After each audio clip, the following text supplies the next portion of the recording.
from our studios in Atlanta, this is Car Biz Today. And here now, Jim Fitzpatrick.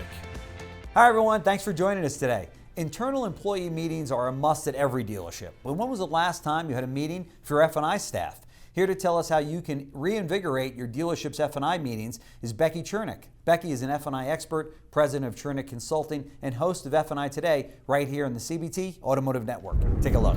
Let's talk about this topic of F&I meetings. Okay, dealers, have sales meetings. They have meetings among all of the sales managers. They have manager meetings, but you don't often hear about dealers having F&I meetings per se. Is that they need to, right? Well, some of them do, yeah. Well, and they should have more. Yeah. They call them save a deal meetings or make a deal meeting. Okay. And yeah, I think it's critical because I think not only F&I people getting together, but their managers getting together, right, and just really kind of sizing up the day, the previous day.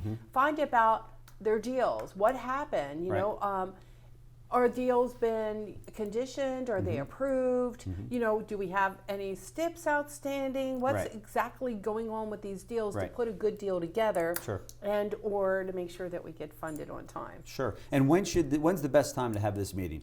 Like first thing in the morning, the following each day, or?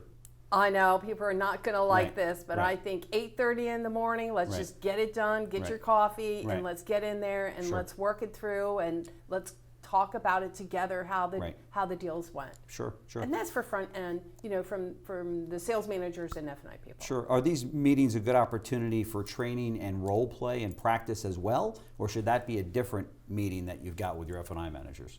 Generally speaking, a save a deal or a make a deal meeting, we may or may not necessarily have any kind of role play activity training going on, but really what's happening there is we're really kind of searching through their deals, trying to put deals together, trying to make sure our deals are tight, and how we can actually sell more vehicles and make more deals happen. Right. That's what that's all about. That's that meeting. Sure. Where should an F&I manager in your book, should an F&I manager be out and present at the desk while the deals are being made? I know there's been kind of two different styles out there where the desk manager says, let me work the deal and I'll leave you enough room and I'll send it into the box and then you can take it from there. It's your job to get the deal done and so on.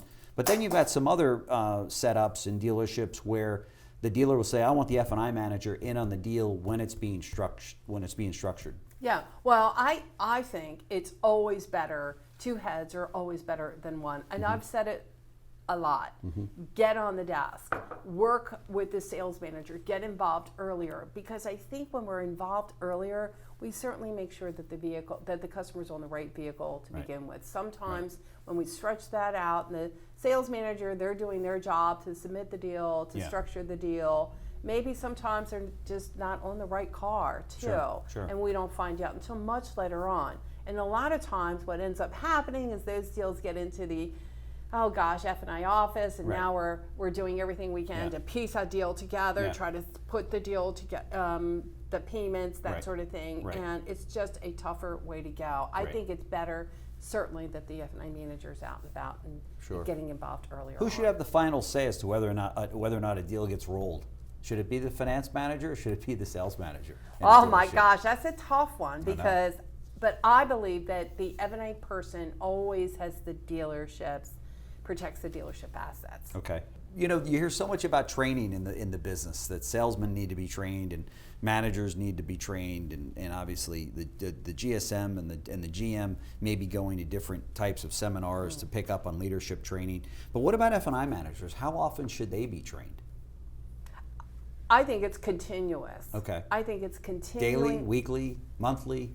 They should be picking up a book. They got to be picking up an article. Just read an article. I mean, there's so many good magazines or so many different articles books that they absolutely should make it a point to read. I wonder sometimes, and I'm in dealerships a lot, and I'm like, when's the last time you picked up a book?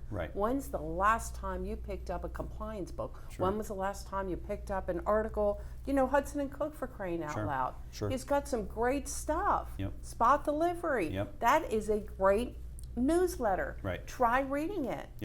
That is, when you're always educating yourself, I mean, it's the best thing that you could ever do. Sure. Is there still some loading going on? Some, where the guy says, hey, your payments will be around $400 a month, and the customer says, great, and he says, great, I'm going to throw a warranty in there, and I'm going to throw maybe a prepaid maintenance. The customer already said $400 a month. Guess what, Mr. Jones? Kept you to $395. Needs your signature here and here. Yes, that still goes on in dealerships across the country. Yes, all day long. They say assumptive selling is still, that's kind of what they do. Right. But a dealer may or may not know that's really happening. Right. They're busy. Yeah. They've got all kinds of other things going on in their life, right? So all they know is they've got a menu. Right. So I go in. Right. And I'm in an audit. I do audits, and I look through this. And so when you come in, you look through the deal jackets. You actually sit in, I suppose, on some of the closes to see how is this finance manager handling this close. Yeah. Okay. And I do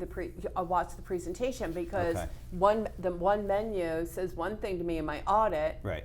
And doing a presentation with that customer is another thing altogether, right? Okay. So. And you can never be, accused of not presenting some of the products that maybe later on when they're in the service drive to say, well, the tire's bad, and the guy says, well, I looked in your deal jacket and you don't have tire and wheel. Okay, what do you mean? Why don't I have it? You want to be able to pull out that form that says, well, look, it was presented to you, but you declined it. You took this package and you didn't take that package. Exactly, right? And just like we had another gentleman, another dealer on the F&I Today show, and he was explaining that even in his store, they're doing a virtual F&I Manager. So, and they have found, just doing the virtual F&I, this is not a real F&I, this is virtual F&I, presenting to their customers, cash customers, that they've found that they've increased their profits by $300 to $400. And the whole idea is just being consistent. 100% of the products, 100% of the time. Yep.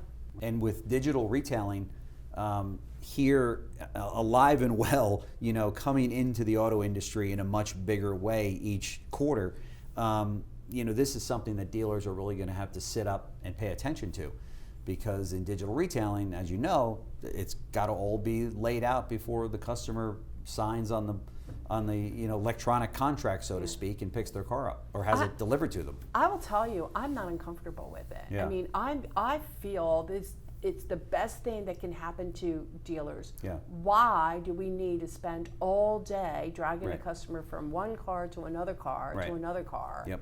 Why do we have to create this and muddy the water? Right. Why can't we streamline the process and just make it a much more efficient process for the customer?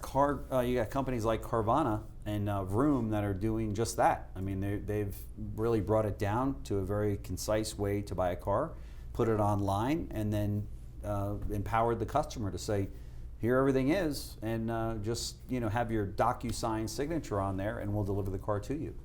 Well, so it's funny how an independent used car company is going to show new car franchises how to deliver a car.